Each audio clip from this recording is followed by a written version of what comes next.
There once was an old man. This man wasn't always an old man. He used to be a boy, an important distinction. When the old man was a boy, he was unhappy. He had good parents, great friends, and a modest life. Yet he was sad. His friends would ask him why he was sad all of the time. He would always tell them he didn't know.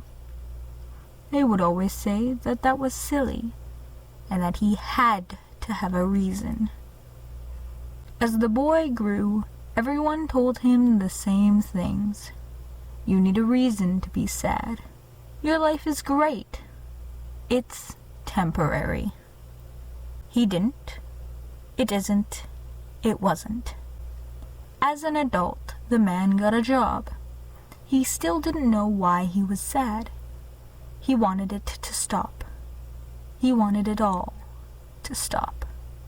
He stopped talking to his friends. He stopped talking to his family. Not that he had much family, just his parents.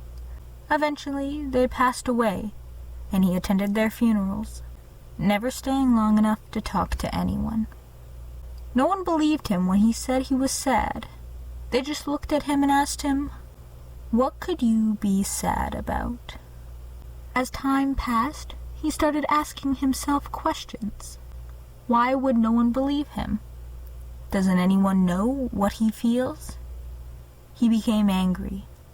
Sad and angry and old. One day, the old man went to the park and sat down on a bench. There was a pond there, but no ducks. Nearby, there was a playground. Kids would play and scream, but he didn't mind. He enjoyed the chaos that accompanied the peace. He enjoyed it so much that he came back every day. One day, a child sat on the bench when he arrived. He thought nothing of it and sat down on the other side. After a few minutes of both of them watching the water, the child turned to him and spoke. They said only one thing. "You look sad." The old man felt all of the anger drain from his body, and all he was left with was the deep sadness. But in that moment, he was also happy. No one had ever acknowledged his sadness. He pushed it down, telling himself that if he buried it, it wouldn't exist. When the tears poured from the old man's eyes, he knew. He had always been sad. "I am," he said. The child nodded. They didn't ask why. Instead, they just told him, "I'm sad too." The child was young, only 11 years old. They sat on the bench and talked. Finally, the old man had a name for what he was feeling. Depression. He was depressed. He had finally gotten his answer from a child that was about his age when he first asked the question, "Why am I so sad?" The child told him they learned they were depressed well before their parents split 2 years ago. He told them that he started telling people he was sad all the time when he was 8. He told them about how he never felt close to any of his friends or his parents. They told him about their 3 siblings and how they were having a difficult time getting people to accept their new gender because they were a kid.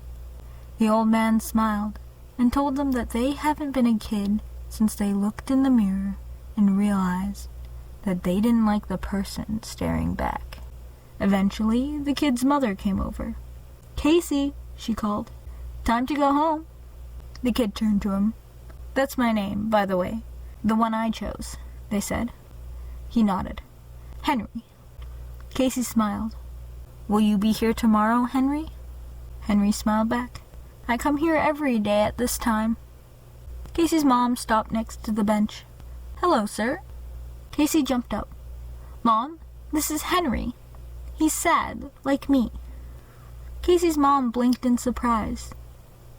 "Hello, Henry. I'm Diane." Henry nodded. "Hello." He turned to Casey. "You better go home now, little one. It's getting late and you should have school tomorrow." Casey frowned. You're right. They smiled and waved. Bye, Henry. See you again soon. Diane smiled behind Casey and guided them away. Henry could see 2 young boys and a girl standing several meters away. Henry smiled as they left. Finally, someone understood.